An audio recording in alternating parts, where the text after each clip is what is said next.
un poco inicio a la charla del día de hoy. La consigna de hoy es liderazgo en tres conceptos: comunicación, motivación y gestión de las emociones. En este caso la charla va a estar dando Raúl, conocido por la mayoría de los que están participando en la charla. Raúl ha dado otra charla excepcional el año pasado. Para quien no lo conoce, desde un punto de vista más institucional, Raúl es ingeniero mecánico, presidente de AFAC, de IRAM, de su empresa Ventalum, fue presidente de Mercoparts, expresidente también de la Asociación de Proveedores de Toyota, fue miembro de la Junta Directiva de UIA, entre otras cosas. Y en AFAC particularmente, viene participando en el Consejo y en el Comité desde hace muchísimos años. En un momento fue secretario. La verdad que no puedo decir desde cuándo venís, Raúl, porque entré en el 2003 y ya estabas en la FAC. Y después, desde un punto de vista un poco más personal, Raúl podría decir que es una persona que escapa un poco al tema, al estándar, es una persona que está todo el tiempo buscando acrecentar su conocimiento, es estudioso de la cultura japonesa, de las metodologías Kaizen y todas las capacitaciones que damos acá en AFAC vinculadas con ese tipo de temáticas. Ha hecho cursos de liderazgo y de coaching, e inclusive en el día de hoy está estudiando una nueva carrera universitaria vinculada con la psicología. Por otro lado, otra de las facetas es que de pequeño ha desarrollado deportes de alto rendimiento, boxeo, levantamiento de pesas, y seguramente que todos conocen, maratonista, ¿no? Digamos, ha corrido muchas maratones por diferentes partes del mundo, inclusive varios Ironman, y algunas otras, llamémoslas maratones de alta exigencia o técnicas que requieren unas características especiales para poder correrla. No solo digo de resistencia física, sino psicológica. Este me parece es un resumen del combo de lo que podríamos decir que es Raúl, y lo más importante es que ha logrado compatibilizar de manera exitosa su faceta empresarial y aquella faceta personal deportiva, ¿no? Así que, sin más, un gusto darte la palabra, Raúl, para la charla de hoy. Bueno, muchísimas gracias por la presentación, Matías. Muchísimas gracias por haber destacado, digamos, otro aspecto de mi vida que quizás no son tan conocidos, pero para mí son muy importantes también, ¿no? Bueno, como bien decía Matías, en agosto del año pasado hicimos el primer workshop, la primera charla de liderazgo. Me gustaría tomarme unos minutos para repasar algunas de las cositas que vimos ahí. Me propuse dar una charla abarcando aspectos diferentes, ¿no? Y ojalá con el transcurso de los años puedan seguir surgiendo así nuevos temas con respecto a lo que yo considero que es el arte del liderazgo. En la charla de agosto pasado habíamos visto un poquito, bueno, lo que era de dónde venía la palabra líder, ¿no? Como que en su etimología refería a alguien que por ahí que disputa la realidad, ¿no? Que no se aguanta la realidad tal como es, y que los líderes son personas que influyen, o sea que el liderazgo lo podríamos definir como el arte de influir, por lo tanto, no es necesario tener gente a cargo para ser líder, ¿no? Porque podemos influir sobre las personas independientemente estemos o no en una relación jerárquica con ellas. También en la charla anterior destacaba la importancia de la vocación de servicio de un líder, ¿no? Creo que esto es un aspecto clave también, ¿no? El identificar y satisfacer las necesidades legítimas que tiene su gente, ¿no? En ese afán de, digamos, que tengan todo lo necesario para que se puedan desarrollar. Creo que otra característica muy importante de un líder es ayudar a desarrollar el potencial de las personas, ¿no? No solo a conseguir objetivos como equipo, que por supuesto es una tarea central y muy importante, pero creo que la mejor forma de dejar impronta es formando otros líderes, ¿no? Desarrollando el potencial que tienen las personas y aquellos que deseen ser líderes, bueno, colaborar en su desarrollo. En la charla también habíamos hablado, bueno, si se nacía o se construía, y bueno, obviamente todos tenemos algunos dones naturales, y por supuesto que si los potenciamos con la actitud, en cuanto a un aprendizaje permanente, a una práctica permanente y una realimentación de esa práctica, como decía Anders Ericsson, el experto, ¿no?, en psicología cognitiva, que en el libro PIC había marcado una forma muy interesante de cómo aprender, ¿no?, de orientarse hacia un resultado, definir objetivos, concentrarse en esa actividad, recibir feedbacks, ¿no?, o dárselo a uno mismo mediante un análisis crítico, y animarse a salir de la esfera de confort, ¿no?, como animarse a hacer un poquito más de lo que hacíamos, animarse a hacer cosas nuevas o una intensidad diferente. También veíamos que el liderazgo se basaba en el respeto, ¿no? Que, aceptando que las demás personas son diferentes a nosotros y que esa diferencia es absolutamente legítima, ¿no? Y aceptarla, y aceptar que pueden tomar decisiones en forma autónoma, por supuesto, en un equipo de trabajo dentro de ciertos límites, pero creo que es, como diría, la cualidad de base, ¿no?, el respeto por las personas.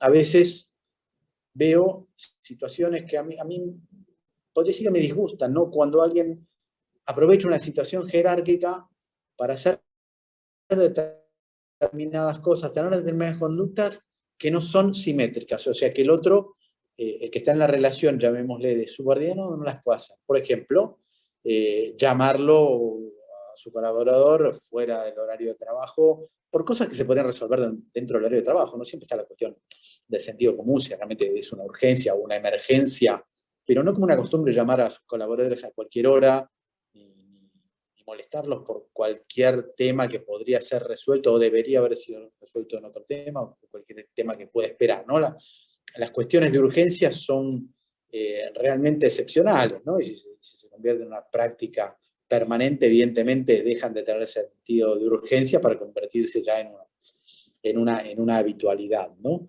Entonces creo que ese respeto, ¿no?, que sabiendo que lo interesante que es que los demás sean diferentes a nosotros, y lo nutritivo que es en un equipo la heterogeneidad, otras miradas. Hoy está muy de moda un concepto de diversidad que le apunta también a la inclusión de personas que por ahí en algún momento fueron discriminadas por determinadas características.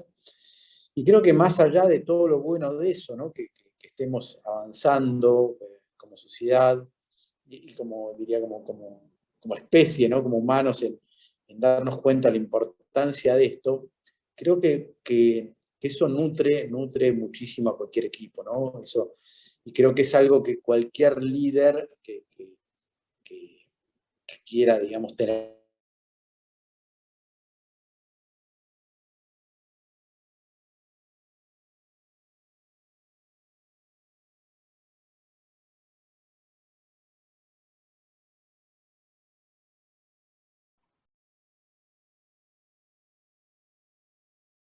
Se perdió la comunicación con Raúl, ¿no? Debate abierto, franco.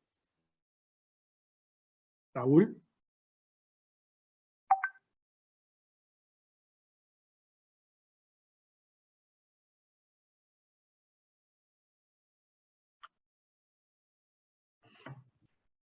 Una pena. Me parece que ahí Raúl está teniendo algún inconveniente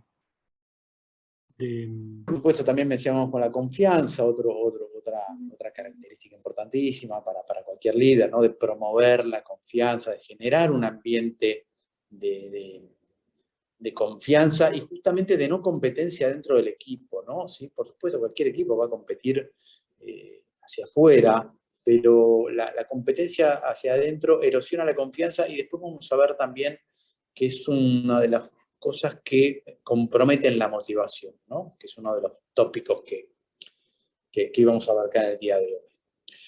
Y como para empezar, digamos, a ver, perdón, alguien me está avisando algo, no sé, no lo llego a leer, no sé, Matías, si vos me escuchás. Sí. Hola, Raúl. Sí, ¿se me escucha bien? Yo lo leí, se colgó un minutito y cuando te hablaba vos no me podías escuchar, pero ahí retomó bien, por eso no volví a interrumpir. Ahora, antes, ¿todo el mundo escucha bien o hay alguno que lo está viendo a Raúl tildado? Si es así, que escriba en el chat que se está Voy viendo a mal en probar este cambiar momento. de red. Voy a ver si puedo cambiar la red a la cual estoy logueado.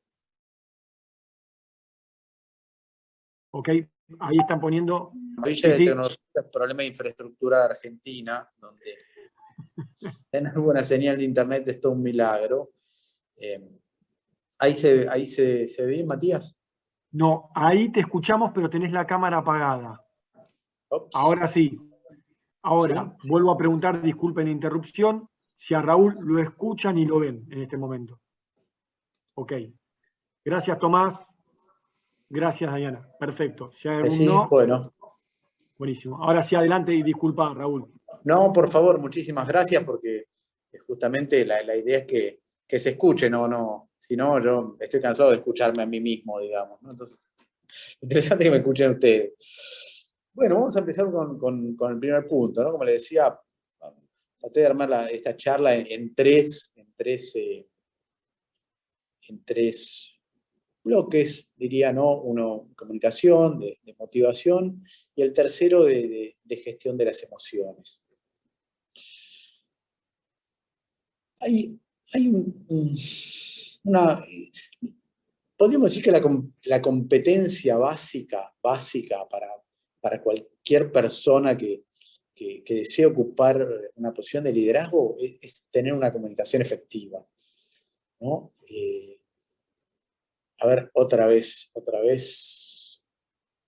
A ver ahí, Matías, no sé si vos me escuchás. Interrumpime, Matías, cuando quiera, que me es más fácil que ver los chats cuando no se me vea.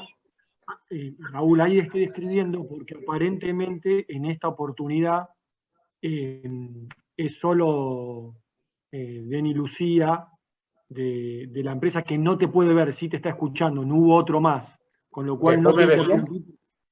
Entendí que era un problema de su conexión, pero por eso. Ok, No vi ninguno ok, con ese problema, pero yo te aviso si no.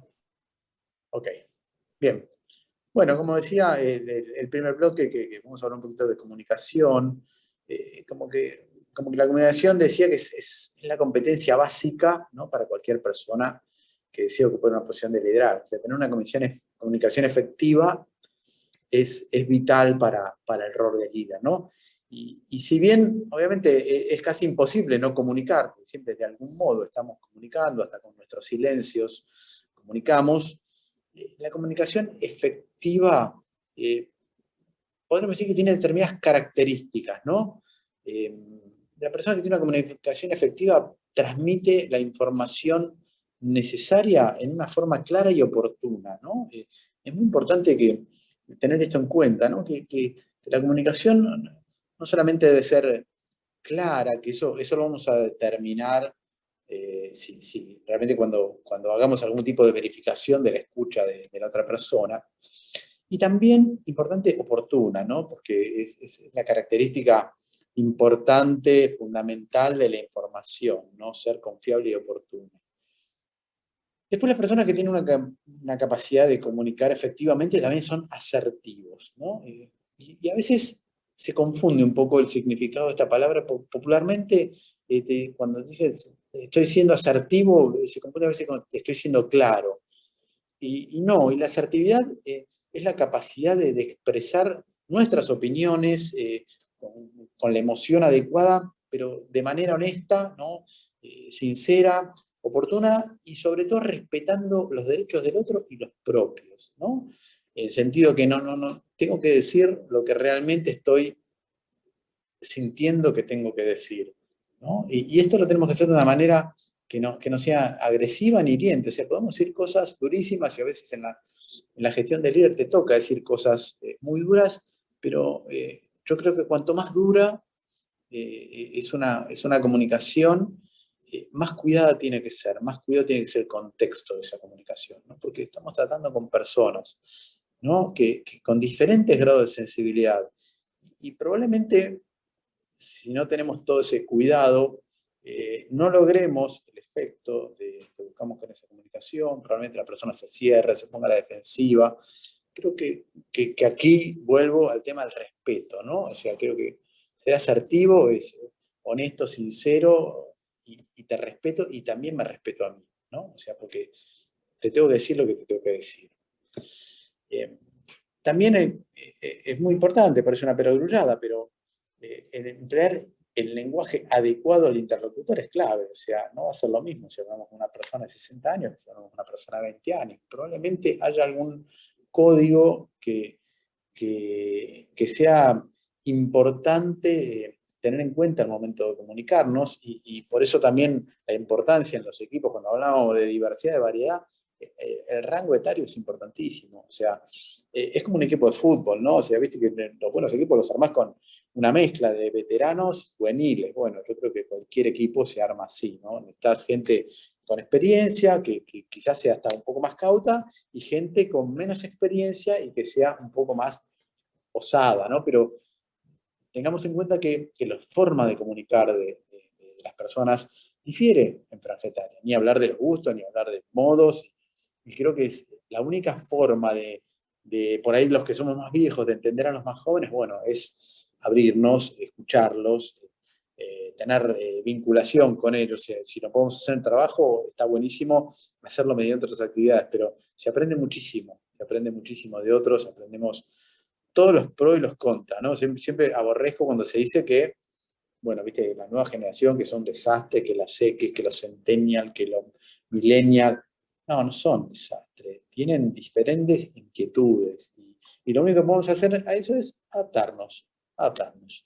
Y creo que lo más importante que podemos hacer es conocerlos, ¿no? Y sobre todo escucharlos, ¿no? Escucharlos con profunda atención, con verdadero interés, ¿no? Y en la charla anterior habíamos abordado el tema de la escucha, que es clave, también competencia clave en la comunicación. Si no una escucha, digamos, refinada, ¿no? La escucha vista como un proceso interpretativo, ¿no? Donde la persona puede decir cosas, pero como las palabras muchas veces son polisémicas y dependen del contexto en que se digas, es muy importante indagar para ver realmente si estamos comprendiendo el sentido de lo que otra persona nos quiere decir.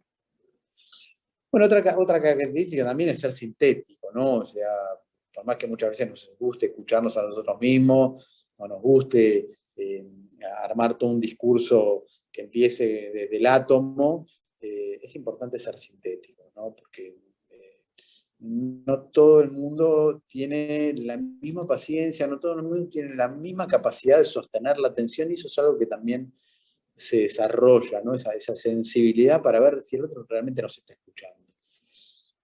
Podemos decir también que quienes comunican bien organizan la información a transmitir de una forma ordenada, lógica, pasos secuenciales, sobre todo cuando queremos transmitir información que tiene cierto nivel de complejidad. En los trabajos es cosa de todos los días.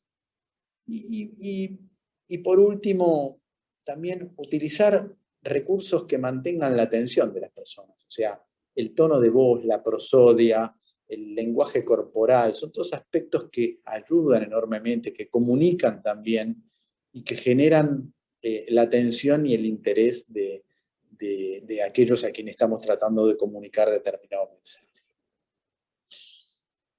Bien, de la escucha hablamos, de la cuestión interpretativa, ¿no? Básica de la escucha, ¿no? No es solamente oír es el fenómeno biológico. Yo siempre me gusta nutrirme de los escritos de Rafael Echeverría, que tuve la suerte de ser alumno de él, de la escuela de él. Realmente lo que ha desarrollado en el concepto de la escucha es maravilloso, y quizás es una competencia que, como la mayoría de las competencias, una vez que la desarrollamos, es transversal. Cuando empezamos a escuchar mejor en todos los ámbitos. Y una mejor escucha más desarrollada mejora las relaciones. Es clave para sostener cualquier vínculo, y acá estamos hablando, por supuesto, de vínculos laborales, con nuestros colaboradores, con nuestro equipo, con nuestros superiores, quienes están en la escala jerárquica, un escalón arriba. Es fundamental la escucha para tener una vinculación saludable. Así que bueno, esto es lo que tenía para comentar del tema de comunicación. Después, que abordemos los otros dos temas, el de la motivación y el de las emociones, me gustaría que abramos un espacio de preguntas y respuestas, y que no necesariamente muchas tienen que ser preguntas, también me interesaría escuchar reflexiones de ustedes, pequeñas experiencias sobre el tema del liderazgo que crean que puedan aportarle otras cosas al grupo, ¿no? Porque hay muchas formas de ser líder, no todos los liderazgos, lo decíamos en la conversación pasada, funcionan en todas las empresas, con todos los grupos, en todas las situaciones, ¿no? Quien tenga la capacidad de adaptar el estilo de liderazgo a lo que requiera la situación, a la cultura de la organización en la cual se esté desarrollando, más allá de que como líder puede intentar cambiar ciertas cosas, bueno, va a mejorar su calidad como líder. Bien, vamos a pasar al punto de la motivación, que es algo que, como decía Matías en mi presentación, ustedes saben que a mí me apasiona el deporte, y la motivación en el deporte es un aspecto fundamental. O sea, está la preparación técnica, está la preparación táctica, estrategia, pero hay un factor clave que influye en cualquier resultado, sea de un equipo, sea de un deportista individual, que es la motivación, ¿no? Y como líderes creo que tenemos la responsabilidad, yo diría que más que motivar, de crear las condiciones adecuadas para que las personas se motiven, ¿no? Más allá de también sostener nuestra propia motivación, ¿no? O sea, la motivación es algo que depende de nuestra voluntad, ¿no? O sea, nosotros decidimos si nos motivamos o no, de alguna manera, ¿no? Por lo tanto, decir, viste, tal persona es motivadora, bueno, puede ser inspiradora, a mi modo de ver, pero muchas veces veo más, como pasa en muchos aspectos de la vida, que es más fácil destruir que crear. Bueno, es muy fácil destruir la motivación, ¿no? Crearla, bueno, requiere mucho cuidado, y como decía, creo que lo importante es despertar en las personas esa motivación, ¿no? La que depende de ello, que ya vamos a ver un poquito más con un poquito más de fundamento teórico, ¿no? De qué se trata y qué podemos hacer, ¿no? Y también qué no hacer, ¿no? Y la motivación fue algo que desde el inicio de la psicología se estudió. O sea, qué movía al hombre, qué hace que nos orientemos a determinadas cosas y no a otras, ¿no? Desde los hallazgos de Freud, de que estamos movidos por los deseos que surgen del inconsciente, y uno de sus discípulos que decía que el hombre va hacia la búsqueda de la autorrealización, otro discípulo de Freud, Adler, que decía que ser hombre es sentirse inferior. O sea, que estamos toda la vida tratando de superar esa inferioridad porque somos, con respecto a las demás especies, débiles, ¿no? Adler decía que somos un primate débil y vencible, ¿no? Nacemos y requerimos mucho tiempo de cuidado a diferentes otras especies, pero no nos podemos valer por nosotros mismos. Entonces, eso hacía que estemos permanentemente en una búsqueda de desarrollo, y ese era un motor, ¿no? Básico del ser humano. Después vino Maslow, que la mayoría de ustedes lo conocerán por su famosa pirámide de motivación, que también desde la escuela humanista desarrolló, ¿no? Esto de que los seres humanos tenemos una tendencia hacia el desarrollo, valga la redundancia, ¿no? Y la mayoría seguramente vio que algo de la pirámide de necesidades de Maslow, ¿no? Que las necesidades se organizaban de una forma jerárquica, desde las más básicas a las superiores, ¿no? Donde teníamos en la base de la pirámide las fisiológicas, de las cuales depende la vida, o sea, que comer, beber, ¿no? Procuramos el alimento adecuado, el descanso. Después venían las de seguridad, ¿no? Tener protección, vivienda, acceso a la salud. Después, en una escala superior, las de afiliación, que llamamos las sociales, ¿no? Vincularnos, tener amistades, querer a alguien, ser querido. Cada una de estas se avanzaba si podíamos tener satisfechas las anteriores. Yo creo que fue un gran hallazgo de Maslow, ¿no? Si bien Maslow no trabajó esto con el método científico, es un poco criticado justamente por la falta, llamémosle, de rigor científico, pero creo que estos hallazgos vemos que son, digamos, lo podemos ver en la vida cotidiana, ¿no? O sea, cuanto más básica una necesidad, con más fuerza surge, ¿no? Y si no tenemos cubiertas las de base, y bueno, no podemos pensar en las superiores como el reconocimiento, ¿no? Que buscamos respeto, prestigio, logros, y ni hablar las de la punta de la pirámide de Maslow, que es la de autorrealización, el desarrollo del potencial personal, ¿no? Y en la escuela humanista hubo también personas que estaban en línea, ¿no? Con Maslow, como Carl Rogers, un gran psicólogo, también decía que cuando nos desarrollamos surgían dos necesidades, básicamente ser reconocidos y después tener un juicio positivo de nosotros mismos, ¿no? Que eso es como siempre la base de la autoestima. Bueno, esto es como para tener un poco de antecedentes en cuanto a esto viene siendo estudiado hace mucho tiempo, lo que nos mueve, ¿no?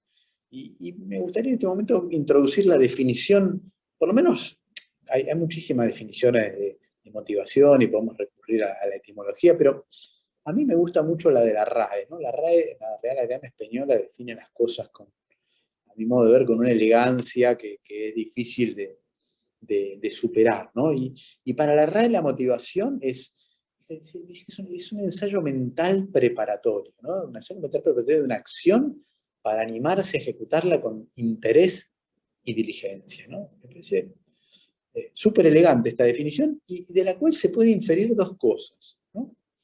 Que en la motivación hay dos componentes. Hay uno que tiene que ver con el pensamiento, ¿no? Con la racionalidad, ¿no? Es un ensayo mental preparatorio, podemos de aquí inferir cierta necesidad de planificación, ¿no? Y por otro lado, un emocional, ¿no? Es decir, bueno, vamos a ejecutar esa acción con interés y diligencia. Creo que es interesante tener esta mirada, ¿no? Que la motivación implica aspectos del pensamiento, aspectos cognitivos, pero la motivación fundamentalmente es un fenómeno emocional, ¿no? Y por lo tanto, va a depender mucho de nosotros, va a depender mucho del contexto, ¿no? Va a depender mucho del momento. Vamos ahora sí ver esta división, ¿no? De que les contaba. Básicamente hay cierto consenso en dividir la motivación en dos tipos de motivación. La motivación intrínseca y la motivación extrínseca. Si bien hay otros autores que también hablan de la motivación trascendente, cuando empiezan a aparecer cosas que están, digamos, relacionadas por ahí con el servir a los demás, pero como tener una misión, se empieza a mezclar un poco la religión. Preferí dejarlo eso, ¿no? Y focalizarme en estos dos aspectos, ¿no? Que se ven en el día a día de cualquier relación en el trabajo. Generalmente se habla de motivación intrínseca cuando lo que interesa es la propia actividad. O sea, acá la propia actividad es un fin en sí misma. O sea, no es un medio para conseguir una meta, ¿no? Es como dicen los teóricos, es una actividad que se lleva a cabo en ausencia de una contingencia externa. O sea, no hay ninguna recompensa que la regule. ¿Ven? Como cuando hacemos algo porque realmente nos gusta, ¿no? O sea, estamos motivados a hacerlo. ¿Por qué? Porque la tarea en sí es gratificante, más allá que pueda estar dirigida a un objetivo, porque generalmente cuando la motivación también se habla de una orientación a conseguir algo o a veces a evitarlo, ¿no? Y hay dos autores muy interesantes en el tema de motivación, que son Edward Deci y Richard Ryan, que dicen que esta motivación se basa en dos, podríamos decir, sentires, ¿no? El primero es una sensación de autodeterminación, o sea, de tener la sensación que el control de las acciones depende de mí.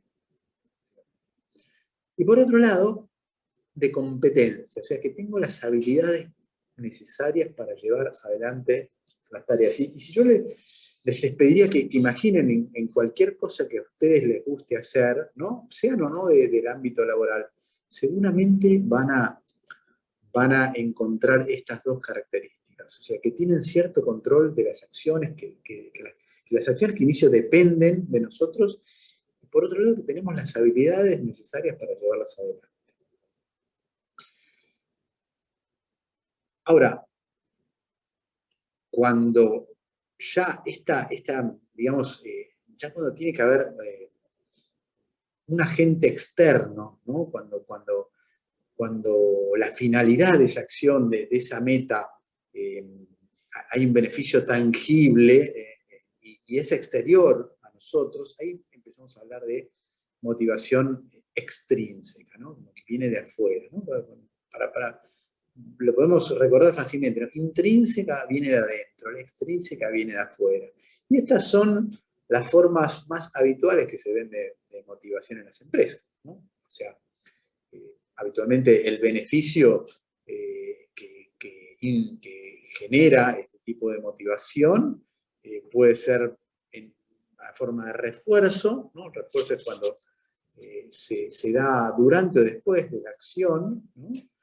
Y el refuerzo tiende a modificar la probabilidad de ocurrencia de esa acción en el futuro. Ese es el concepto que me gustaría decir de refuerzo, ¿no? Bueno, que es diferente el incentivo y no hay que mezclar incentivos con refuerzo. El refuerzo es durante o después, ¿no? Hice tal tarea, siempre me acuerdo algo terrible que para mí que es el tema de los animales adiestrados en los espectáculos públicos, pero ustedes ven, no sé, como las orcas, cada vez que hacen algo lo definen, le dan un pescadito. Bueno, eso es un refuerzo.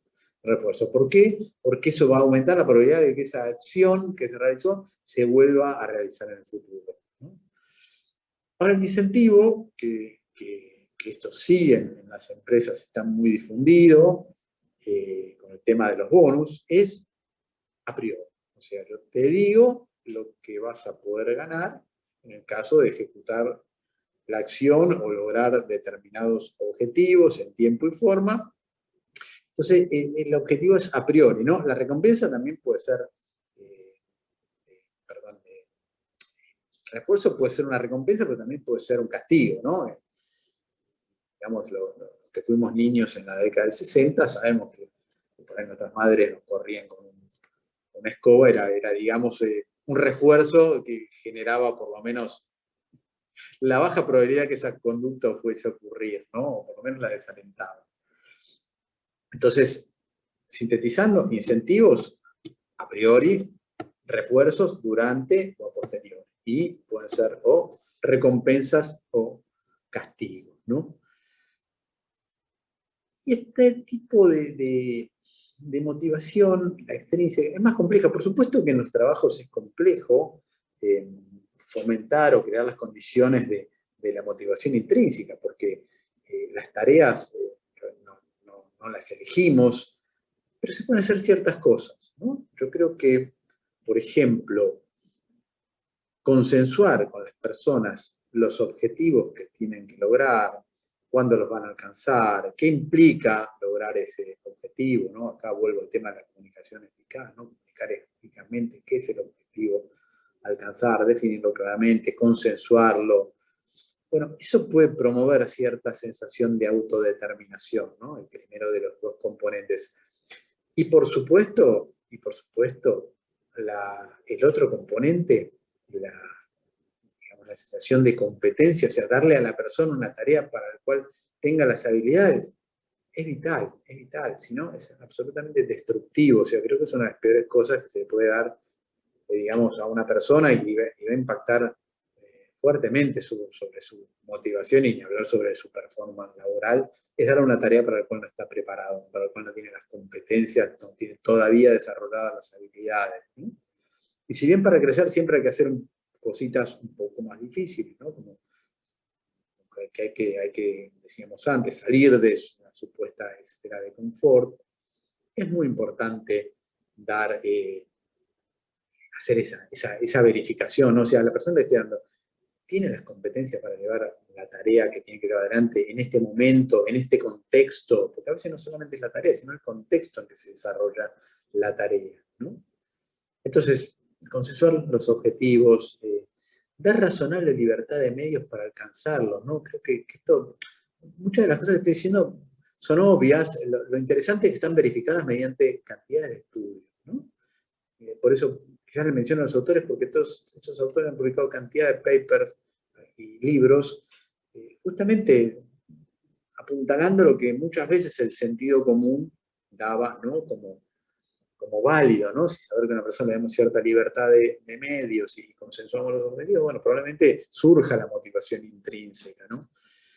Y a veces también hay que tener cuidado con la motivación extrínseca, porque a veces es un factor más desmotivador que motivador, y es un factor muchas veces de erosión de la motivación intrínseca. ¿Por qué?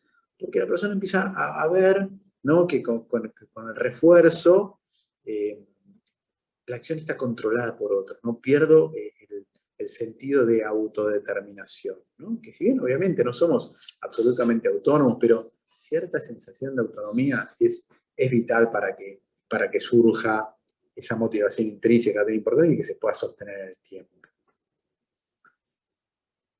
Hay un tercer punto que es interesante. Creo que en la conversación pasada hablamos de Mihaly y Csikszentmihalyi. Csikszentmihalyi es también un autor húngaro, publicó un libro bastante famoso hace unos años, como Flow, que hablaba de los deportistas, del estado de flujo, que entraban cuando hacían determinada tarea que te apasionaba tanto que como que perdías conexión con lo exterior, estabas absolutamente centrado en esa tarea, concentrado. Obviamente lo veía muchas veces en deportistas que a través de años y de entrenamiento logran una idoneidad que hace justamente que su actividad fluya, ¿no? Por eso lo llamo flow. Y Csikszentmihalyi introdujo un factor importante también en la motivación, así como Deci y Ryan habían hablado de la autodeterminación y la competencia. Csikszentmihalyi trajo el tema del reto óptimo, ¿no? O sea que lo que impacta también notablemente, sumado a los dos factores antes mencionados, lo que impacta notoriamente es darle a la persona un grado de dificultad que lo pueda llevar adelante. Tiene que ser un poquito difícil para ser motivante, ¿no? El reto óptimo influye notoriamente y positivamente en la motivación intrínseca. O sea que si hay cierto equilibrio entre las habilidades de la persona y la dificultad de la tarea, la motivación aumenta. ¿No? Obviamente, cuando la dificultad está muy por arriba de las habilidades, bueno, probablemente genere ansiedad, preocupación y destruya toda motivación, ¿no? Y probablemente la persona tenga que encarar porque el jefe se lo dijo, ¿no? Pero esa cosa propia, bueno, se apaga. Y también cuando el reto es demasiado bajo, o sea, la tarea es demasiado sencilla, bueno, aburre, y también es absolutamente desmotivante. Obviamente muchas veces en trabajo que hay que hacer tareas rutinarias y sencillas porque alguien las tiene que hacer, pero no hay que olvidarse, ¿no?, que sencillo es un término relativo, ¿no? Simple es un término relativo, fácil es un término relativo, o sea, fácil, sencillo, simple, lo es para alguien siempre, no es universal, no puedo decir esto es simple ¿para quién? Porque se agarró un matemático con un doctorado, probablemente resolver integrales triples sea algo simple, sencillo, fácil, no sea en absoluto ningún reto óptimo. Y por ahí, para aquel estudiante que está digamos, cursando análisis 1, bueno, sea absolutamente desafiante. Por lo cual, creo que es algo que a mí, por lo menos, se me ha grabado, ¿no? Las cosas son fáciles, son difíciles para alguien. Por eso, creo que es una habilidad de cualquier líder desarrollar esta sensibilidad, esta capacidad de evaluación. La tarea que le estoy dando a la persona está en relación a sus competencias, está sobrecalificada para esta tarea. Bueno, probablemente no solo sea desmotivante, sino que sea carísimo también. Probablemente a veces no tenga otra escapatoria, ¿no? Pero siempre vamos a lo que es lo habitual, ¿no? Quizás, obviamente, a ver, circunstancias, todos tenemos que hacer tareas que son aburridas, todas tareas que son rutinarias, porque alguien las tiene que hacer y probablemente seamos los que las tengamos que hacer en ese momento, ¿no? Pero el trabajo para que sea motivante, para que sea desafiante, para que justamente saquemos lo mejor de las personas, ¿no? Creo que una habilidad enorme de un líder es sacar lo mejor de las personas. Bueno, es esto, ¿no? Las tres cosas: autodeterminación, competencia, ¿no?, que está muy vinculada con el tema de reto óptimo. Por último, y para cerrar un poquito el tema de motivación, me gustaba, me gustaba, no lo dije la otra vez, pero muchas veces se confunde que los líderes, las personas que tienen vocación de liderazgo, son personas que tienen una fuerte orientación al poder, ¿no? Que el motivo central de su vida es el poder. Y que este motivo de poder, este afán de poder, se correspondía perfectamente con los papeles del líder, ¿no? O sea, ¿por qué? Porque, bueno, se puede ver el líder como una persona que busca ejercer el control, ¿no? Que busca influir sobre las personas, que busca reputación, ¿no? Sin embargo, muchos estudios que se hicieron no muestran ninguna evidencia entre esto, no muestran ninguna correlación. Y todo lo contrario, ¿no? O sea, las investigaciones que tratan de relacionar, ¿no? El tema del liderazgo y el gusto por el poder, no lo encontraron, ¿no?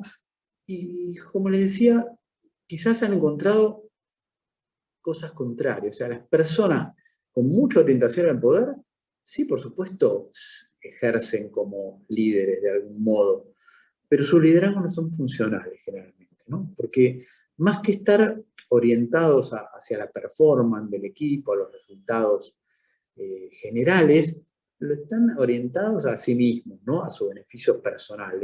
Les suele importar mucho más el beneficio propio que conducir a un equipo hacia el logro, ¿no? Por eso esto lo quería destacar al final porque se une con lo que decíamos al principio, que habíamos comentado en la conversación anterior, de esa vocación de servicio, ¿no? De decir, bueno, los resultados los tiene que lograr el equipo, ¿no? Es como el técnico de fútbol, ¿viste? Él no hace los goles, no juega, no entra a la cancha. Los que juegan son los otros, y el mejor, digamos, técnico es el que va a conseguir resultados para el equipo, ¿no?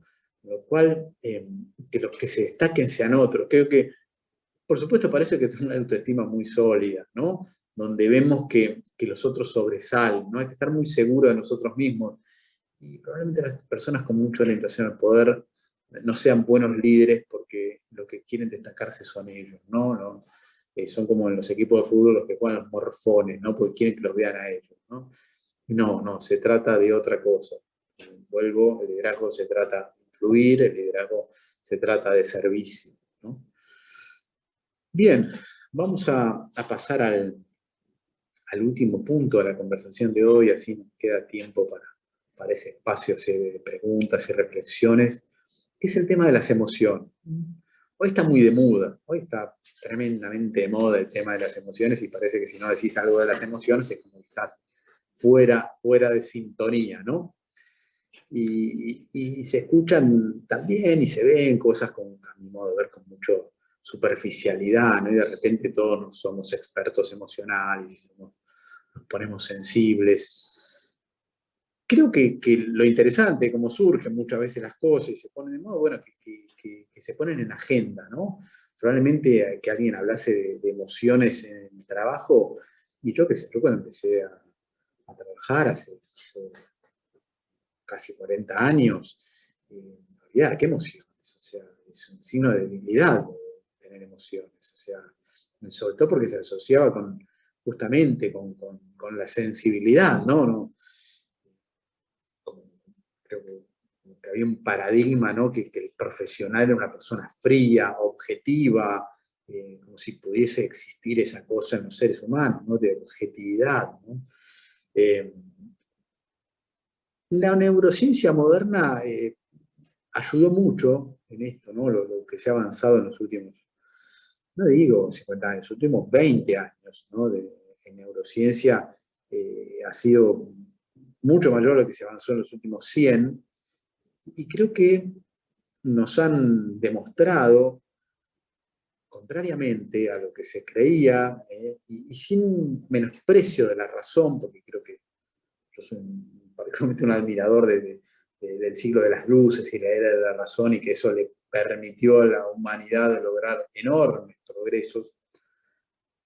Pero la neurociencia vino a develar que nosotros cuando tomamos decisiones no las tomamos puramente racionales, que somos mucho más emocionales de lo que creemos. Y que si utilizamos la razón muchas veces para justificar por qué tomamos esa decisión, ¿no? Lo hacemos a posteriori, pero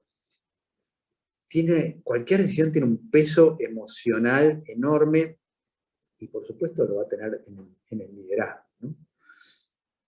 Yo les recomiendo para aquellos curiosos y ojalá que esta charla sirva para despertar la curiosidad, ¿no? La verdad que lo que me haría más feliz de esto, yo no creo que después de enseñar liderazgo en una hora y pico, ni creo que el liderazgo es algo que lo tienen que aprender ustedes porque es una práctica, con lo cual es muy difícil de enseñarla. Así puedo compartir las cosas que yo estudio, que yo investigo, ¿no? Y entre esas cosas hay un libro maravilloso de un científico israelí que se llama Dan Ariely, el libro se llama Las trampas del deseo, ¿no? Y ahí podemos ver cómo nos vamos a ver reflejados en un montón de situaciones donde tomamos la decisión, diría, 90% emocionalmente, ¿no? Por cosas que queremos proyectar, por condicionamientos anteriores, por determinados sentires que realmente nos convierten en seres, no diría puramente emocionales, pero donde la emoción tiene un peso enorme. O sea, que por más racionales que nos creamos, siempre vamos a estar a merced de las emociones, o casi por lo menos, ¿no? Por eso ponía en el título la importancia de la gestión de las emociones, ¿no? Que no es nada fácil, que es una práctica que lleva un enorme compromiso, una enorme dedicación, pero que da, a mi modo de ver, también enormes resultados, ¿no? Como que habría una relación directa entre un gran esfuerzo y un gran resultado. Yo creo que para cualquier, digamos, tipo de estilo de liderazgo, el tema de la gestión emocional también es un aspecto clave. A mí, en este campo, me gusta leer, me nutro de un neurocientífico portugués que, a su vez, no solo es un gran investigador, sino que es un gran divulgador, cosa que no se suele dar en forma habitual. Ha escrito unos libros maravillosos, yo les recomiendo leer El error de Descartes, En busca de Spinoza, El cerebro creó la mente, tipo, a nivel de la profundidad que tiene como científico, es uno de los científicos más importantes del momento. Es un divulgador exquisito, una prosa interesantísima y todo muy fundado. Y Damasio dice algo que me impactó mucho porque lo podemos ver y seguramente ha sido fundamental en nuestra evolución, ¿no? Y ahora les voy a contar por qué. Damasio dice que una de las muchas razones por las que algunas personas se convierten en líderes y otras en seguidores, no tiene mucho que ver con el saber y las habilidades. O sea, no es el factor clave. Cuánto sé, cuántas habilidades, cuántas competencias tengo. Si bien son importantes, pero que determinados rasgos físicos, posturas, actitudes, ¿no? Que tienen algunas personas generan un impacto emocional en el entorno que esas personas lo eligen como líder. Sabemos que los líderes son elegidos por personas, o sea, nadie se puede autoproclamar líder, no podemos tener no tenemos esa potestad, podemos decir que somos los jefes, y bueno, pero eso no necesariamente implica que somos los líderes. Si se combinan las dos cosas es maravilloso, pero tras lo que vimos en la primera charla y lo que estamos viendo en esta, vemos que, bueno, que ser jefe es una cosa y ser líder es otra. La gente te tiene que dar cierto poder, ¿no? Es un poder delegado el que te da la gente para poder ser líder. Y quizás esto haya sido importante en nuestra supervivencia y lo voy a linkear también con el tema de las emociones, porque probablemente en los orígenes del hombre, cuando deambulaba por la sabana africana, en los 100 grupos, es muy probable que hayan elegido líderes, porque los líderes probablemente tenían determinada actitud en lo cual la tribu se podía refugiar, o sea que probablemente podía enfrentar mejor una bestia o detectar el momento en que se realizaba una huida, con lo cual esta respuesta emocional que generan los líderes sería algo importante para tener en cuenta, ¿no? Porque si bien, como decimos, hay que formarse, hay que desarrollar competencias, hablábamos de la comunicación, hablábamos de entender la motivación, de crear las cosas, se transmite mucho no verbalmente con actitudes ante temas, ¿no? Nadie querría estar ante un líder o ser liderado por una persona que ante un problema más o menos se esconda, mande a su equipo al frente y se quede atrás. Y muchas de estas cosas son cuestiones actitudinales, que las podemos aprender, podemos entender ciertos códigos, ¿no? Que hacen el liderazgo, pero vemos que muchas de estas cosas, no podría decir que son innatas, pero sí que vienen digamos, marcadas por la evolución. Y para entrar ya en el tema de lo que es una emoción propiamente dicha, las emociones son esos términos que no hay una definición muy unánime. Hay definiciones más simples y otras más complejas, ¿no? Damasio habla de que utiliza las dos definiciones y me gusta mucho eso, porque por un lado como que las considera como un sistema de alarma, una alarma que nos avisa que nos tenemos que ocupar de algo importante, ¿no? Y como le decía, antes el tema del hombre y la supervivencia, las emociones fueron claves en nuestra supervivencia, porque por más que, digamos, todavía en el ser humano primigenio no tenía todavía un desarrollo de la corteza cerebral como lo tiene ahora, ese es un fruto también de la evolución que le permitía razonar el pensamiento abstracto, lo complejo. Probablemente si te encontrabas con un predador, lo que más te iba a salvar la vida es una respuesta emocional inmediata, ¿no? O sea, decir, viste, que la sangre se te vaya a los pies para rajar, que la sangre se te vaya a las extremidades superiores para luchar, ¿no? Y eso es involuntario, ¿no? La reacción emocional nos salvó la vida y permitió, digamos, que el ser humano evolucione. Por eso lo interesante, ¿no? Como un sistema de alarma, ¿no? Que hay que ocuparse de algo importante, no hay tiempo para pensar, ¿no? La emoción no se piensa, ocurre, ¿no? El biólogo chileno Maturana hablaba que la emoción como una predisposición para la acción, ¿no? Totalmente en línea con Damasio. Y Damasio también mete un concepto un poco más técnico, más complejo en la definición de una emoción, que dice que son un conjunto de respuestas químicas y neuronales que forman un patrón distintivo, ¿no? O sea, que más allá de que cierta complejidad que pueda tener esta definición, lo que quiere decir Damasio que la emoción es algo que nos pasa en el cuerpo, ¿no? Y muchas veces esta emoción, las emociones, son públicas, ¿no? O sea, que son visibles para los demás, ¿no? Porque muchas de ellas, y vamos a notar que ahora cuando veamos las emociones básicas, se producen en la cara, ¿no? O sea, y es muy difícil camuflarlas, ¿no? O sea, por supuesto se puede, pero también se nota cuando no son genuinas, ¿no? Porque esta respuesta endocrina, como decía, estos movimientos de músculos específicos, hacen que, bueno, se configuren determinados patrones, ¿no? Como que la alegría, la felicidad tiene un patrón que se expresa físicamente, mucho en la cara. Y hay otros, obviamente no todos son visibles, pero si pudiésemos meter a las personas,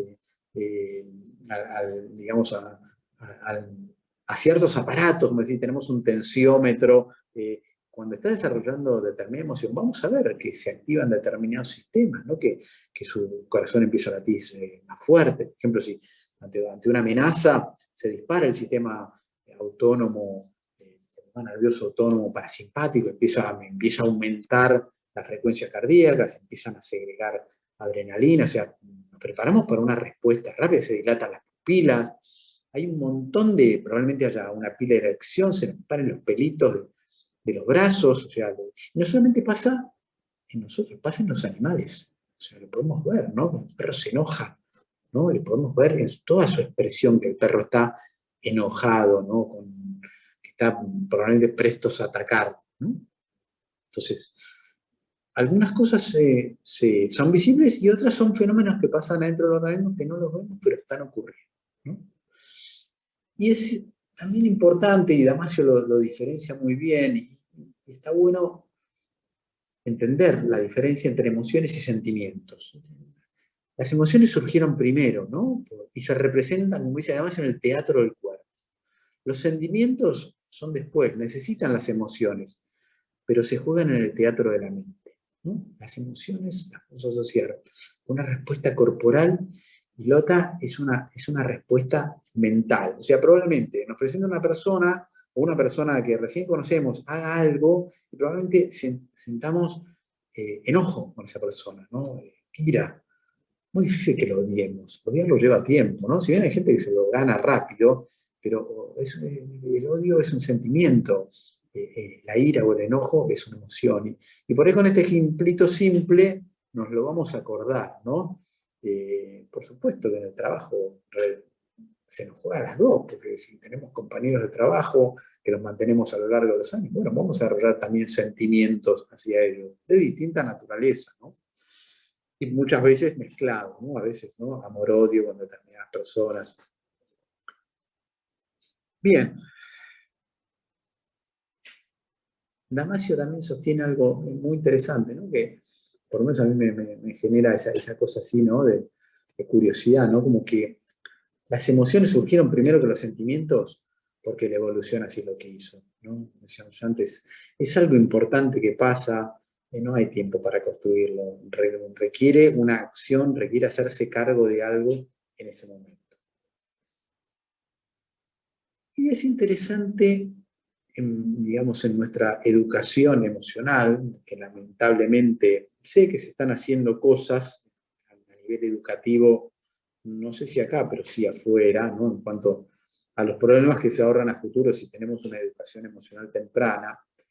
Es interesante ver que las emociones las podemos dividir en tres, ¿no? Haciendo una taxonomía, digamos, del fenómeno de la emoción, podríamos decir que hay tres categorías, por lo menos lo dice Damasio, ¿no? Que es toda una referencia en el tema. Una son las emociones de fondo, después están las emociones primarias y después están las emociones sociales, ¿no? Las emociones de fondo tienen la característica que por ahí no son muy visibles en el comportamiento, ¿no? Y quizás por eso Damasio las llama de fondo. Pero si nosotros vamos gradualmente desarrollando cierta sensibilidad, vamos a poder empezar a detectarlas, ¿no? Como ejemplo de emociones de fondo podemos decir que están el entusiasmo, el desánimo, ¿no? Cierto nerviosismo, cierto estado de paz, ¿no? Si observamos eh, el lenguaje corporal de las personas, rápidamente vamos a ir desarrollando esta habilidad. Cómo mueve las extremidades, tanto las superiores como las inferiores, sus expresiones faciales, la prosodia en su tono de voz, el volumen de su tono de voz, ¿no? Y además se nos alienta a que no la confundamos quizás con el humor, o como dicen los españoles, con el talante, ¿no? Porque quizás el humor y el talante se asocia con una emoción que se mantiene durante un periodo de tiempo largo, ¿no? Pero esto no es la emoción de fondo, ¿no? Y creo que si nos tomamos unos segundos, enseguida se nos van a aparecer ejemplos de cada una de estas cosas, de estas emociones que hemos mencionado, ¿no? Somos gente que como que suele estar siempre entusiasmada, gente que está desanimada, gente que perfila, que predomina un cierto nerviosismo, gente que tiene un estado así de paz y serenidad que a veces lo transmite y es un gusto estar con esa gente porque nos tranquiliza. Creo que el observar el lenguaje no verbal de las personas nos convierte justamente en un experto en este tipo de lectura, ¿no? De determinar las emociones de fondo de las personas, porque son muy importantes para la relación, son muy importantes para la comunicación. Vamos a dar una vueltita más de rosca a esto, cuando veamos los tipos de emociones. Dice, la segunda categoría son las primarias o las básicas, ¿no? Y se llaman así porque obviamente suelen ser muy visibles, ¿no? Hay casi una aceptación universal, ¿no? De que son 6 estas emociones así básicas, ¿no? Son felicidad, la tristeza, el miedo, la ira, el asco y la sorpresa. Y cada una de estas jugó un papel importante en nuestra evolución. Y todas son útiles, ¿no? Muchas veces se habla de emociones negativas. Creo que es un término absolutamente inadecuado, ¿no? No es una emoción negativa. Puede ser disfuncional. Si yo tengo miedo cuando realmente la circunstancia no lo amerita, y si es más, si ese miedo me paraliza, o soy colérico y entro en ira permanentemente, o por ahí estoy en un estado de tristeza que por ahí, bueno, no pude elaborar todavía las acciones como para salir de ese estado, y puede ser que sea disfuncional para cierta situación, pero todos son absolutamente necesarios, ¿no? Yo pongo siempre el ejemplo con el miedo, ¿no? Me acuerdo que el gran Sergio Víctor Palma siempre decía que el boxeador que no tiene miedo no sirve, ¿no? Y ¿viste? Es contraintuitivo, no tiene miedo. Sí, claro, porque el miedo te hace cuidarte, te hace levantar la guardia, te hace entrenarte. Y decía, los que no tienen miedo son inconscientes y duran poco, ¿no? El miedo el problema es el pánico, o sea, el miedo que nos paraliza, ¿no? Antes, cuando les contaba las respuestas emocionales de flight o fight, ¿no? Si rajo o si peleo, hay una respuesta que provoca el pánico que es el freeze, ¿no? Por eso es interesante recordar este famoso acrónimo, ¿no? De 3 F, ¿no? Fight, flight o freeze, porque muchas veces el miedo nos puede paralizar, ¿no? Puede generar, que generalmente se suele hablar que ya que más que miedo es pánico, ¿no? El miedo puede ser tremendamente funcional o tremendamente disfuncional, ¿no? El asco, por ejemplo, también nos permite sobrevivir, sobre todo el tema de los alimentos, se corresponde a una expresión facial muy característica, o sea, cada una de estas emociones se ven tanto en las especies humanas como en las no humanas, y también a través de las diferentes culturas. Si bien varía bastante la intensidad con la que se expresa, lo abiertas que son determinadas expresiones, por ahí el rango de movimiento muscular o de grupos musculares para mostrar determinada emoción, algo absolutamente involuntario, sea diferente en la cultura nórdica que en nosotros los latinos, ¿no? Con esto de la pandemia, en Suecia hacen el chiste de que una vez que pase la pandemia van a dejar de pedirle a la gente que esté separada 2 metros y que vuelvan a los 5 metros habituales, ¿no? Como que se los considera como que expresan menos las emociones, pero en todas las culturas hay determinados patrones comunes que evidentemente son una herencia evolutiva, donde las expresamos en el rostro, y en esto hay un trabajo interesantísimo de Paul Ekman y Wallace Friesen, que se llama Signos faciales de la experiencia emocional, pues, aquellos que me interesan las emociones básicas, y probablemente los que hayan visto la serie Lie to Me está basado en los trabajos de Paul Ekman, ¿no? De cómo detectar si algo es genuino o falso, si la sonrisa es genuina o es impostada, o si está mintiendo, diciendo la verdad, ¿no? Hay un montón de patrones, ¿no? Donde desarrollaron, mediante esta investigación, lo que se llamó el Facial Action Coding System, ¿no? Es un código de acción facial donde se describen los movimientos asociados, los músculos implicados en el patrón, en determinado patrón emocional relacionado, como lo decía, con estas emociones básicas. Por último, están las emociones sociales, o sea, de las emociones básicas venimos dotados, vienen de fábrica, ¿no? Las otras, las sociales, ahí, que incluyen la simpatía, la empatía, la vergüenza, la culpa, el orgullo, no sé, los celos, la envidia, todas son emociones sociales, ¿no? La admiración, el desprecio, si bien toman patrones de algunas emociones básicas, ¿no? Toman los patrones faciales, las incorporamos en la interacción social, las vamos aprendiendo por observar a otros, y así nos vamos desarrollando emocionalmente a medida que crecemos.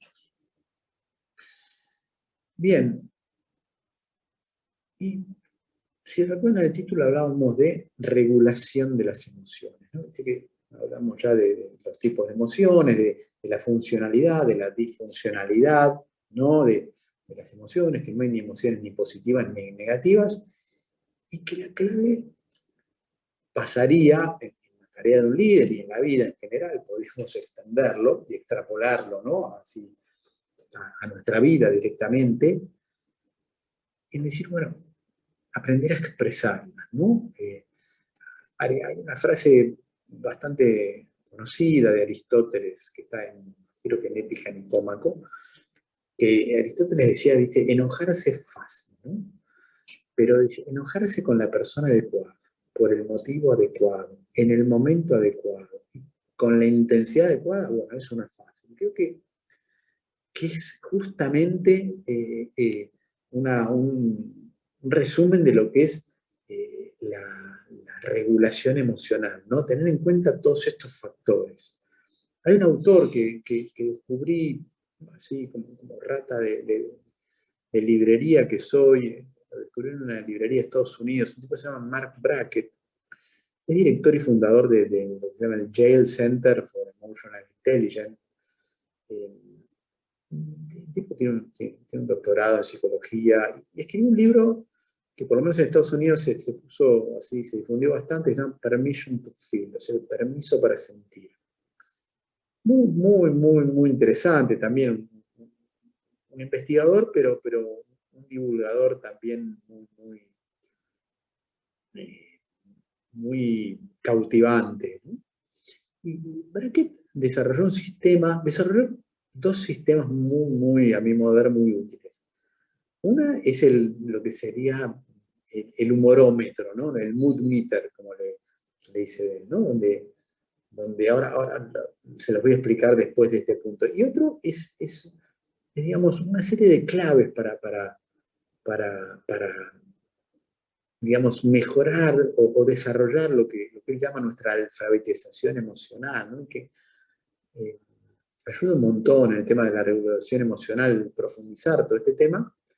Y él lo denominó también con un acrónimo, ¿no? A los americanos les encantan los acrónimos, creo que tienen esa cosa mnemotécnica, ¿no? De acordarnos rápido, de fijar una palabra y después a través de esa palabra como guardar el concepto, ¿no? De lo que significan cada una de esas letras. Él lo llamó ruler, ¿no? Como regla. Y la primera R es de recognizing, ¿no? Dice que, bueno, reconocer la ocurrencia de una emoción en nosotros o en otros es una gran habilidad de desarrollar. Por ejemplo, ver si es en nosotros, ¿qué está pasando por nuestra cabeza? ¿Qué pensamientos empiezan a fluir? O sea, cuando empiezan a aparecer determinados pensamientos, ¿no?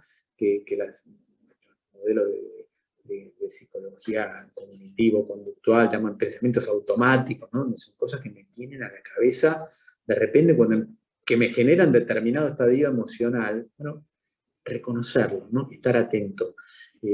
También en los otros, empezar a denotar determinadas actitudes faciales, ¿no? Lo que decíamos de las emociones básicas, aprender a reconocer esos patrones,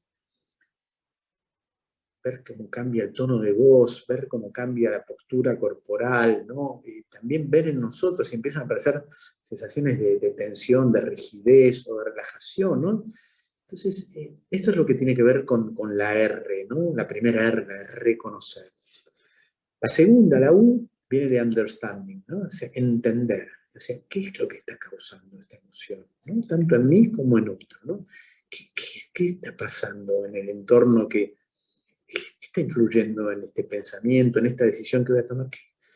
¿Por qué la estoy tomando? O sea, justamente, ¿no? Decíamos, tomamos las decisiones emocionalmente. Bueno, ¿qué está pasando? ¿Qué emoción estoy habitando? ¿No? Entonces esto nos puede ayudar quizás a predecir nuestra conducta. ¿Viste? Me agarra determinado entusiasmo, me calenté porque me quiero comprar esta ropa, ¿viste? Pero entendí, pero ¿qué me está pasando? ¿Por qué me estoy sintiendo atraído a hacer X dinero más pobre? Porque me tentaron con esta oferta, ¿no?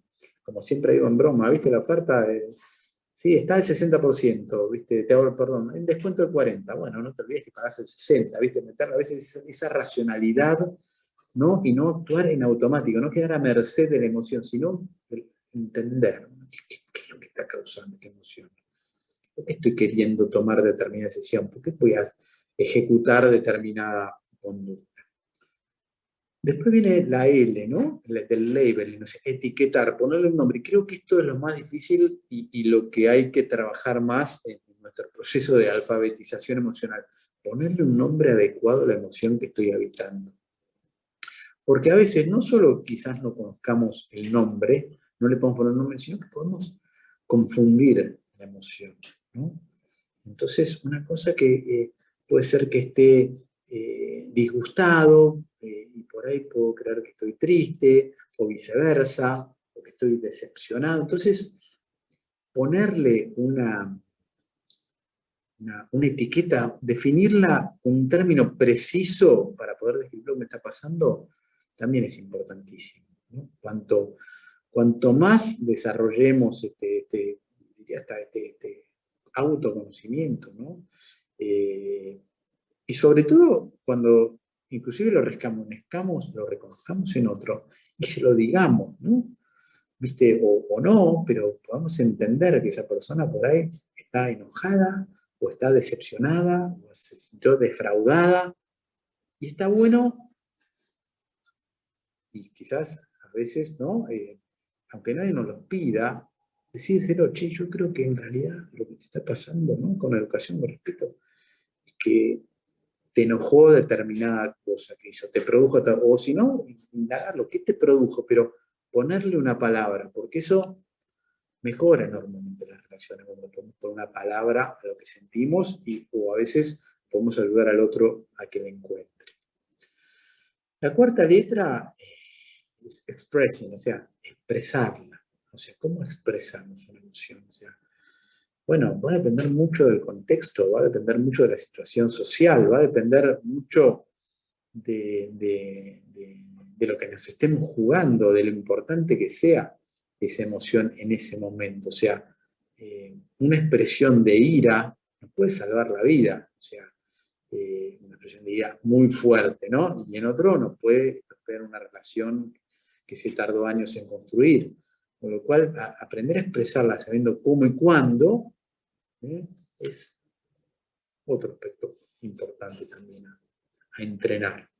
Por último, tiene el ruler, tiene como letra P una R, que es de regulating, o sea, regularla, ¿no? Darle la intensidad adecuada, que decía Aristóteles en su Ética Nicómaco, ¿no? Con la intensidad adecuada. Si me dejo con la intensidad adecuada, ¿no? Pero también expresarla de un modo acorde a lo que son nuestros objetivos personales y profesionales, ¿no? O sea, en un ámbito laboral, bueno, mucho cuidado, o sea, como vamos a expresar una emoción, o sea, con la intensidad que la vamos a expresar. Y a veces nos tenemos que comer los codos, porque eso nos podría arruinar la carrera o determinada situación en nuestro trabajo, nos podría retrasar en nuestro desarrollo. Y esto quiere decir que no lo expresemos, sino regular la intensidad. Por eso si repasamos esas 5 letras y vemos cada uno de los conceptos, y esos conceptos los vamos interiorizando, los vamos poniendo en práctica, ¿no? Siempre esto también es una práctica, ¿no? O sea, nos podemos nutrir de estas investigaciones, de estos hallazgos, de estas propuestas que a mí me resultan interesantísimas, pero de nada sirven si no las ponemos en práctica, ¿no? Porque, ¿no? Como dicen los americanos, practice makes perfect, o sea, no se puede lograr el desarrollo de ninguna habilidad sin una práctica comprometida, ¿no? Vuelvo a recordar a Anders Ericsson, ¿no? que es el que popularizó el término de las 10.000 horas, ¿no? Para desarrollar así algo con maestría, que se necesitaban 10.000 horas de práctica.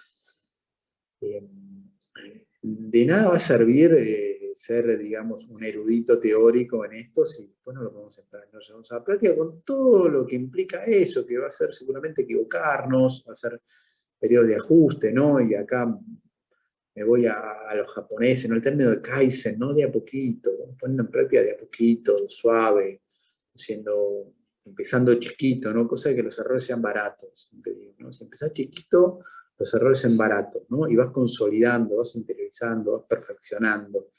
Creo que de eso se trata.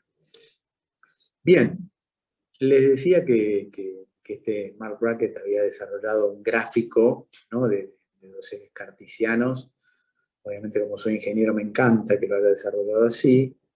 Que se llama The Mood Meter. Esto, si entran a la página del Marc Brackett con ttfinal.com, está, inclusive tiene una app que no sé si es gratuita, pero es como que te educa, ¿no? El gráfico, esta escala termina siendo de 10 por 10, o sea, 5 para un lado, 5 para otro, 5 para arriba, 5 para abajo, ¿no? Donde en el eje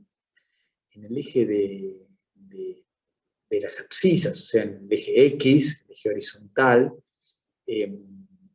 hay una de las dos, lo que él llama las propiedades core de las emociones. Es el agrado, ¿no? Sería el placer, pleasantness. A veces no es tan fácil de traducir, ¿no?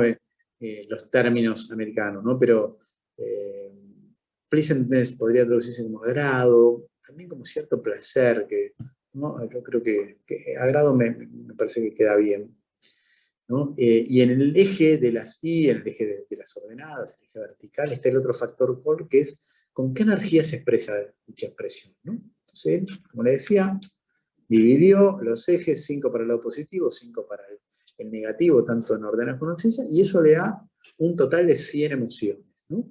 Solamente para tocar los extremos, ¿no? Una emoción que tenga, por ejemplo, máximo, ¿no? De energía y mínimo agrado, él la denomina con la etiqueta con la palabra enraged, ¿no? Que es enfurecido. ¿Sí? ¿Qué sensación de agrado es? Ninguna. Energía máxima. O te enfurecido es eso. Por otro lado, tenemos digamos, otra emoción que es el despairing, o sea, desesperado, que es mínimo agrado y mínima energía. Estoy para atrás, ¿viste? Es absolutamente desagradable y no sé cómo no tengo energía para nada. Después,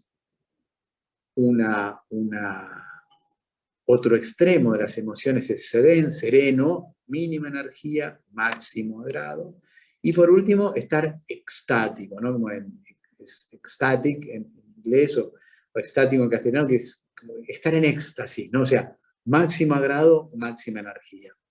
Bueno, entre estos extremos tenemos un montón digamos, de estadios intermedios, ¿no? Siendo graduados de 1 a 10, o de más 5 a menos 5, como lo queramos decir, pero es interesante porque creo que nos sirve un montón para aprender a ponerle una etiqueta a la emoción, ¿no? Lo que se hace el labeling, ¿no? Para poder identificarla con un nombre, ¿no? Y no confundirla con otra cosa que nos está pasando, ¿no? Sobre todo, esta valoración tan simple, ¿no? Placer o agrado, displacer, desagrado, alta, baja energía, media, ¿no? Jugar con esas cosas. Bien, por mi parte, nada más. Les agradezco enorme que me hayan escuchado por más o menos una hora, un poquito más de una hora, creo que me pasé un poquito de la hora, así que a partir de este momento abro el espacio de reflexiones, les vuelvo a insistir, siéntanse cómodos, tranquilos, acá estamos aprendiendo juntos. Yo no soy ningún maestro, yo solamente quiero compartir este arte que a mí me apasiona, que es el liderazgo, y bueno, intercambiar experiencias, escuchar preguntas que ojalá si las hay y esté en condiciones de responderlas, y no con total honestidad, como muchas veces no tengo la menor idea. Así que bueno, gracias nuevamente. Mati. Gracias Raúl por la charla. Ya tienen abierto el micrófono para hacer las preguntas. Les pediría que si pueden activar la cámara, así Raúl puede darse el placer de verle a algunos las caras, que cuando están dando la exposición generalmente no se puede ver. O odiar, ya que hablamos de emociones, odiar a que el que me haga una pregunta a la cual no sé la respuesta. Voy a tratar de no tener un patrón facial que sea identificable, ¿no? Con ese sentimiento, pero bueno. Hay que ponerse una máscara entonces. Se van a dar cuenta, seguro, se van a dar cuenta. Así que bueno, estamos a disposición para cualquier pregunta. tanto por el chat como por el micrófono. Mientras les aviso que ahí en el chat puse el link del canal de AFAC, donde pueden ver todas nuestras charlas, y va a estar subida la de Raúl en breve.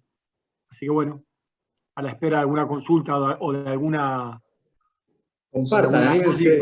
Mati, Carlos Juan. Hola, Carlos. ¿Qué tal? ¿Qué decir, Raúl? Es más un comentario que una pregunta. Simplemente, bueno, antes que nada, Raúl, felicitaciones. La verdad que, a ver, hace muchísimos años que te conozco y siempre un placer enorme escucharte. Realmente la claridad de conceptos es algo digno de aprender. No, por favor, un par de reflexiones únicamente sobre esto, sobre un aspecto que entiendo yo que es fundamental en cuanto al concepto, a la definición del liderazgo. Es decir, por suerte en esta reunión veo que hay muchísima gente joven. No hice la cuenta, pero muchas mujeres también, lo cual realmente enriquece muchísimo este tipo de presentaciones.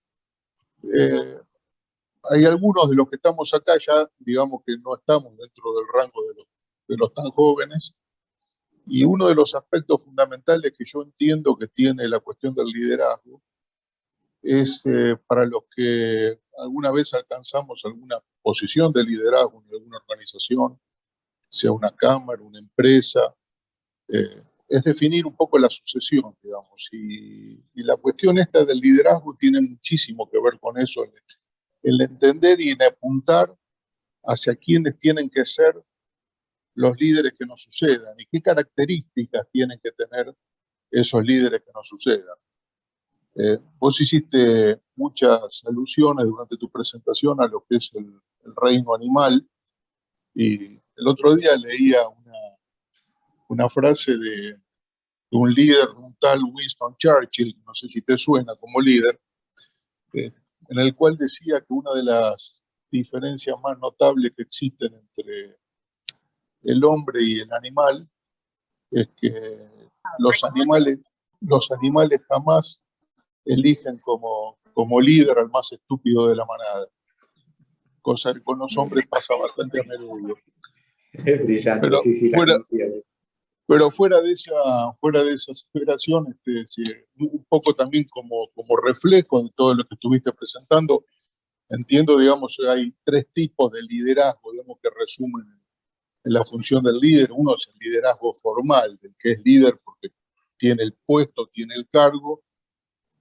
Está el liderazgo técnico, digamos, de la persona que es líder porque técnicamente es la que más conoce, digamos, en el métier en el cual se ocupa, y después está el liderazgo natural propio de aquel que de alguna manera, como vos lo explicaste muy bien en la presentación, nace siendo líder. Uno entiende, digamos, que como mínimo a quien uno tiene que elegir como líder tiene que tener siempre como mínimo dos de las tres características, como mínimo. Repito esto, si tiene las tres, seguramente es alguien que está proyectado a alcanzar niveles muy altos de liderazgo. No es una cuestión tan habitual tener las tres. Como mínimo tiene que tener dos. Nada, lo dejo simplemente como reflexión porque entiendo que para muchos de los que estamos acá, la tarea de elegir el liderazgo que nos suceda es un desafío para los tiempos que vienen. Gracias. Muchísimas gracias, Carlos, por las reflexiones y sobre todo gracias por compartir, porque bueno, siempre es muy valorada la mirada de alguien que tiene también como mucha experiencia en liderazgo, ¿no? Y lo lindo de esto, lo que decía un poco antes, ¿no? De justamente sumar otras miradas, porque esto es casi infinito, ¿no? Creo que tiraste un tema muy, muy interesante, que es la sucesión, que quizás yo lo veo, no lo menciono con esas palabras, pero lo veo como justamente de formar otros líderes, ¿no? Que son los que probablemente sean los que nos sucedan, ¿no? Así que gracias por el comentario.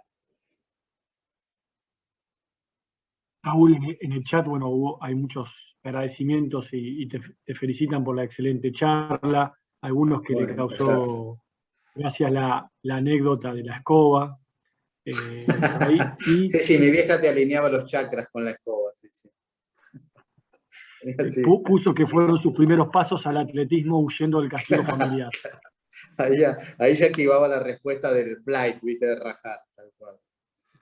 Y Juan Azaña de Autobat dice que como que sería súper si en algún momento podrías compartir las citas de los libros que nombraste. Por supuesto, después te las paso, Mati, y te Sí. paso los autores y los libros. Sí, por supuesto. Gracias, Juan. Sí, muy, muy buena idea. Ojalá lo Bueno, no sé disfruten tanto como yo. si alguno tiene alguna consulta o alguna reflexión para estos minutos finales. Anímense, mándense, como ¿Qué decía tal, Matías? Hola.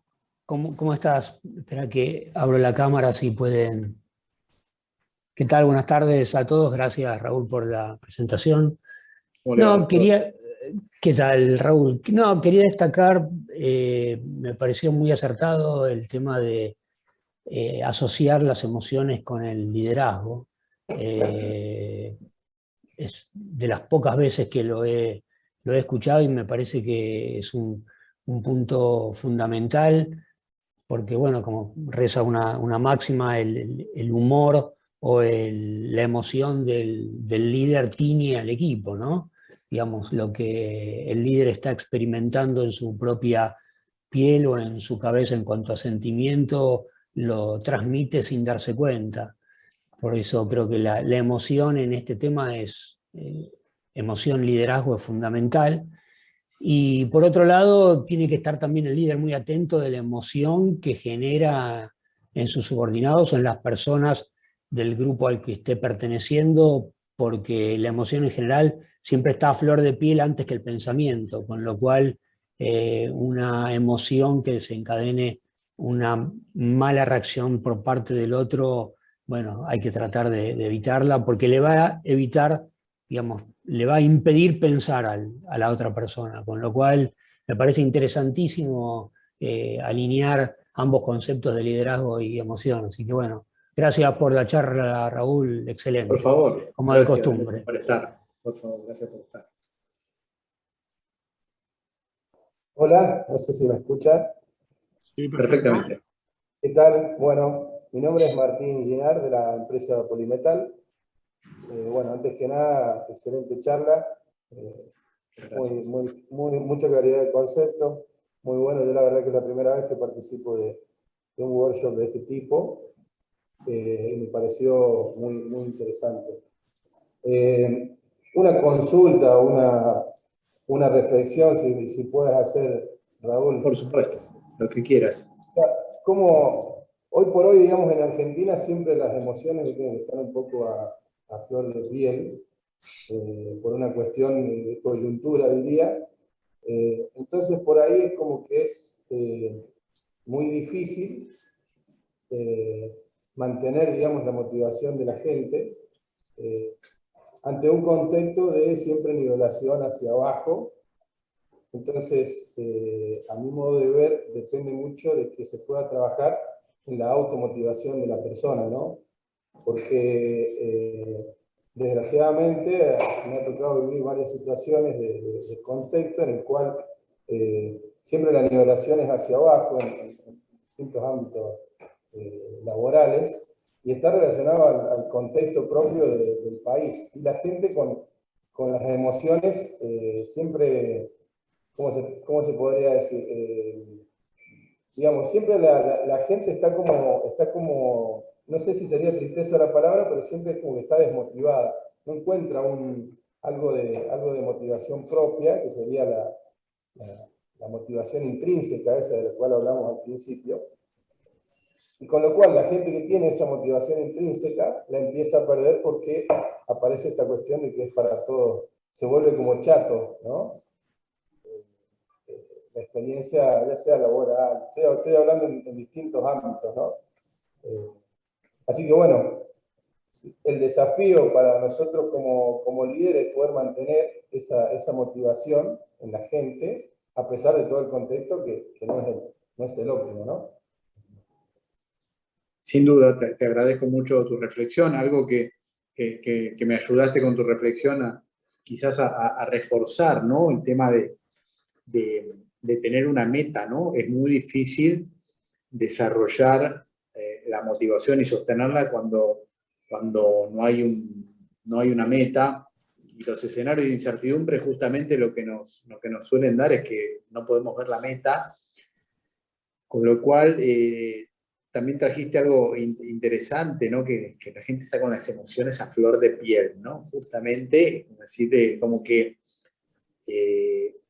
se percibe, ¿no? Hay, por supuesto, en nuestro país, por lo menos yo tengo digamos, la percepción, no quiere decir que sea así, pero tal cual como que se expresan emociones con una intensidad probablemente inadecuada, y por el motivo inadecuado lo podemos ver en el tránsito, ¿no? O sea, se inician peleas por nada, no es una expresión, digamos, la persona pasa a estar enraged, como dice Mardoqueo, o sea, enfurecido, ¿no? O sea, y cuando vamos, el motivo, evidentemente el motivo es otro, ¿no? Y ya tenemos en otro tema, o sea, hay otro motivo de fondo que está haciendo que está latente y solo falta sacar una clavija, ¿no? Que es lo que hace descartar eso. Y yo creo que nosotros como líderes lo que podemos hacer es justamente mejorar nuestra educación emocional, de modo de que si nos enfrentamos todos los días con personas que tienen de algún modo las emociones a flor de piel, bueno, los podamos ayudar a encauzarlas, ¿no?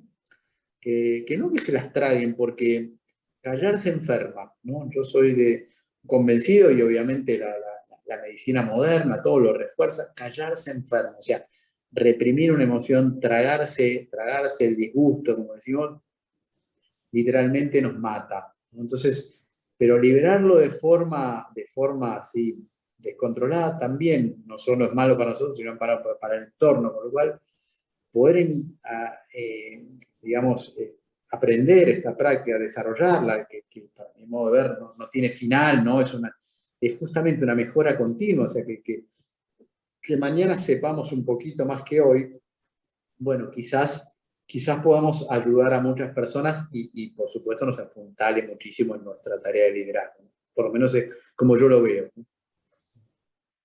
Muchas gracias. Por favor, a vos por estar. Gracias, Raúl. Por favor. No sé si hay alguien más. Sí. ¿Qué tal, Sí, Matías? Dana te habla. Sí, Alejandro, adelante. Hola, Alejandro. Muchas gracias por la explicación. De alguna forma, la verdad que tu charla fue bastante instructiva respecto de, digamos, las técnicas de liderazgo y las condiciones que tiene que tener un líder. Yo te quería preguntar particularmente, porque mencionaste, digamos, de las aptitudes que puede tener un buen líder, es decir, un líder positivo, pero también así como existen líderes positivos, también los negativos, ¿no? En este caso, si te ha pasado, la pregunta puntual es si te ha pasado en tu experiencia haberte encontrado con ese tipo de liderazgo negativo y cómo se puede hacer para cambiarlo, digamos. A ver, sí, claro, por supuesto, he estado en diversas situaciones donde para mí, justamente, tal cual lo decís vos, era un liderazgo disfuncional, negativo, y es muy difícil porque creo que el desafío mayor que tenemos las personas es cambiar. O sea, lo que más nos cuesta en la vida, de mi punto de vista, es cambiar. Y como no podemos cambiar a otros, ya bastante trabajo si nos empezamos a hacer acciones para cambiarnos a nosotros, se genera un problema, a mi modo de ver, casi insoluble. O sea, no, probablemente con nuestra conducta podamos influir, o sea, hacer de líderes del líder, en el sentido, ¿no? Como el liderazgo, como el arte de influir, podamos influir en la mejora de ciertas actitudes, pero la verdad que ¿En serio lo mandó ese veo algo Guevara? muy difícil. Ay, se abrió un micrófono ahí. La verdad que con total honestidad no tendría una respuesta de cómo, porque he estado en esas situaciones en diversos contextos, deportivos, de diversa naturaleza, ¿no? Y es muy difícil porque las personas nos cuesta enormemente cambiar, ¿no? Y la verdad que solo cambiamos ante circunstancias extremas, ¿no? Viste, como que no sé, la gente deja de fumar si le aparece una mancha en el pulmón, o se asusta por algo, viste, por más que vengan las etiquetas de los cigarrillos, unas imágenes espantosas, por eso deja de fumar, como que no cambia su hábito, cambia ante una cosa muy extrema. O sea, no, estoy generalizando, obviamente, alguna gente cambia, suele ser un porcentaje muy bajo, con lo cual creo que la única que nos queda ahí es tratar de influir positivamente, ¿no? Y que por ahí justamente nuestra conducta sea algo positivo, pero no tendría demasiadas esperanzas, ¿no? En poder cambiar liderazgo negativo, ¿no? Por ahí son situaciones que de algún modo, si se puede, hay que salir, ¿no? ¿Viste? El flight ahí sirve, ¿no? Hay que salir, si puedo, tengo que salir o exponerme menos, o vaya con la complejidad que implica todo eso, ¿no? Así que eso es lo que tengo para decir, Alejandro. La verdad que tocaste un punto importantísimo, ¿no? Pero para el cual te puedo decir que no tengo una respuesta clara. No, muchas gracias, Raúl. Muchas A gracias vos por por la estar, contestación. muchas gracias a vos. Raúl, en base a lo que comentaba recién Alejandro, en el chat te agradecen la charla y Fernando dice, ¿cómo motivás a un equipo laboral cuando el jefe, en realidad más que jefe, dueño, ignora la parte emocional y pone reglas estrictas? Qué difícil, ¿no? Qué difícil cuando el poder está en otro lado, ¿no? O sea, y no tenemos la posibilidad de ejecutar determinadas acciones, y viste, es como que te ato los pies, te ato las manos, y muy poco lo que se puede hacer. Vuelvo a insistir, es algo parecido al tema que traía Alejandro, ¿no? O sea, y si la persona que tiene el poder no decide cambiar, es muy difícil, ¿no? Es muy difícil. Nosotros podemos, digamos, hacer ¿sí? Acciones que influencien, intentar cierta docencia, teniendo bajas expectativas de éxito, porque voy a insistir, los procesos de cambio son muy complejos y tiene que haber una decisión, ¿no? Cuando nos pasa, cuando queremos cambiar algo, todo empieza por una declaración, ¿no? O sea, quiero cambiar, quiero mañana empezar a hacer tal cosa. Bueno, es importantísimo la declaración porque es como definir, digamos, hacia dónde quiero ir, pero después, bueno, hay que ver si estoy dispuesto a hacer las acciones, ¿no? Necesarias y con el costo que tienen y con toda la incertidumbre que genera no tener absolutamente claro el resultado, ni si voy a tener las competencias, porque muchas cosas de las que yo planteé en la charla, esto decir, que las habilidades machen, bueno, a veces es difícil evaluarlo a priori, ¿no? Y lo vamos descubriendo en el camino, ¿no? Que por ahí no teníamos todas las habilidades, ¿no? Con lo cual, si quien tiene, digamos, la potestad de imponer determinado estilo desde arriba, va a ser muy difícil que para abajo ocurran determinadas cosas, ¿no? Me acuerdo cuando empecé, la primera vez que me topé con las normas ISO 9000, allá por el 96, creo, me acuerdo que me sorprendió algo y que después determinadas personas que ya tenían conocimiento de la norma hablaban del compromiso de la dirección, ¿no? No, siempre, y claro, y si la cosa viene de arriba para abajo, ¿no? Ellos siempre hablaban del efecto cascada, ¿viste? Y algunos así, referentes del tema, decían cuando es de abajo para arriba es el efecto bidet, y ¿viste para dónde va el agua? Bueno, esto es más o menos lo mismo, o sea, los cambios vienen de arriba para abajo, es muy difícil, los cambios de abajo para arriba se llaman revoluciones, cosas que en las empresas no suelen pasar, con lo cual si de arriba no viene, a menos que tengamos esa enorme capacidad de influencia, de ser escuchados, todo eso, bueno, difícil también, ¿no? Les agradezco enormemente estas preguntas difíciles porque obviamente también cada situación es una situación, ¿no? Y si bien puede haber modos generales, a veces cada situación requiere una acción particular, ¿no? En función del contexto y todo lo que lo rodea. Bueno, Raúl, creo que hemos cumplido con la charla, las 2 respuestas, así que estamos a disposición en los correos electrónicos de la FAC y en breve va a estar la charla subida. Para cerrar, una frase que dejaron por acá, dice, bárbara la charla, me quedo con la frase, el liderazgo es servicio hacia el otro. Gracias, Raúl, Bueno, gracias a todos los presentes. muchísimas gracias a todos, la verdad que les agradezco enormemente la participación. Les agradezco enormemente, para mí un placer, realmente esto lo hago con muchísimo placer, muchísimo gusto, y ojalá haya sido una gotita, ¿no? En este mar de lo que es el arte del liderazgo. Así que muchas gracias. Gracias a todos, hasta luego.